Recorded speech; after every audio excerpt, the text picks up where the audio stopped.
told the truth on black folk, talked about how they shoot one another on Saturday night, how black men are the biggest rip-off artists, how they've caused the greatest suffering of any people on the planet, the black woman, because the black man doesn't have any strength. Remember that? Remember I talked about he's unable to advance.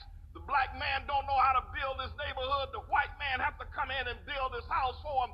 The very toilet that the black man sits on is owned by the government. He just owns it. If he does own the toilet paper, the wife is behind. The black man lives in public houses. He can't build a group of men that don't own their own toilet.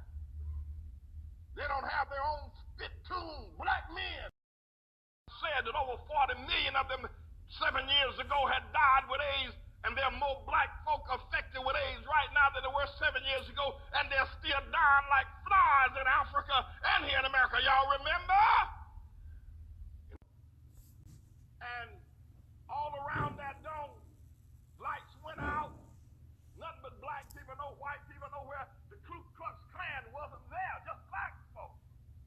Baptist people, Pentecostal people, apostolic people, Methodist people, Church of God in Christ, all packed in there in the dome.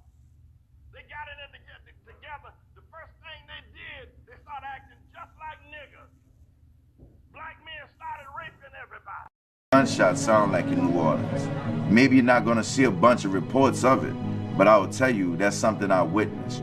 I didn't witness the whole commotion. All I witnessed was I heard the shot. We seen somebody go down. So it was just mad chaos. Talking about rapes, kind of like, whoa. And going in the bathroom and not flushing it when they finish. Y'all remember the reports coming out of New Orleans?